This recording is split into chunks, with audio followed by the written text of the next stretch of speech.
NRI police स्टेशनचं detection आहे.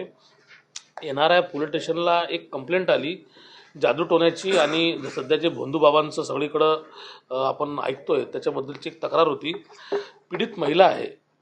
September 2025 ते डिसेंबर 2025 या काळामध्ये त्या 2 आरोपींपैकी एक आरोपी ज्याचं नाव एक लहरी बाबा हा तिच्या घरी गेला. दिवाळे गावात ती राहणारी आहे आणि तिला सांगितलं की तुझ्यावर काळी जादू झालेली आहे, तुझ्यावरती करणी कोणीतरी केलेली आहे, मोठी आपदा तुझ्यावर येणार आहे, त्यामुळे तुझी प्रगती होत नाही, तुझ्या आयुष्यात जे काही प्रॉब्लेम्स सुरू आहेत त्याचं ते कारण आहे. तिच्या आयुष्यात जे काही प्रॉब्लेम्स होते त्याच्यामुळे ती त्याच्या भूलथापांना बळी पडली आणि याची मोठी अघोरी पूजा करायला लागते असं म्हणून त्यांनी सप्टेंबर महिन्यामध्ये तिच्याकडनं 27,000 रुपये तो घेऊन गेला. ऑक्टोबर महिन्यामध्ये त्या एक लहरी बाबा त्याचा जो गुरु आहे टंटन बाबा त्याला घेऊन आला आणि या दोघांनी त्या महिलेच्या घरी ऑक्टोबर महिन्यामध्ये पूजा घातली. त्याच्यामध्ये लिंबू कापणे, तिला अंगारा खाऊ घालणे, पाण्यामध्ये मिक्स करणे, ते पाणी पाजणे, असं करून धागे दोरे बांधणे करून ब्लॅक मॅजिकची प्रक्रिया जी आहे त्या ठिकाणी पार पडली. त्यानंतर तिथं परत 50,000 रुपये दिले.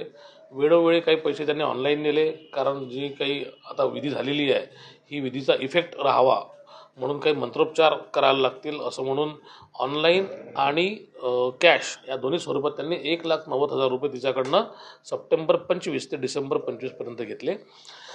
जेव्हा हे सगळं सुरू झालं नाशिक प्रकरणानंतर सगळं भोंदूबाबांचं सगळीकडे बातम्यांमध्ये यायला लागलं तेव्हा त्या महिलेला खात्री पटली की आपलीसुद्धा अशीच फसवणूक झाली म्हणून ती NRI पोलीस स्टेशनला काल आली. इमिजिएटली रात्रीच आम्ही त्यांना लोकेट केलं आणि त्यातला एक आरोपी आम्ही पकडून आणला आहे. दुसरा आरोपीसुद्धा दुसरा आरोपीसुद्धा आमची टीम घेऊन त्याला जस्ट पोचलेली आहे. आपली PC चालू असताना एक आरोपी आम्ही सकाळीच घेऊन आलो. असे दोन्ही आरोपी जे आहे एक लहरी बाबा आणि टंटन बाबा हे आमचे NRI पोलीस स्टेशनचे सिनियर PI देवेंद्र पोळ त्यांची टीम DBची यांनी हे अथक परिश्रम घेऊन कामगिरी 24 तासाच्या आतमध्ये उघडकीस आणली आहे.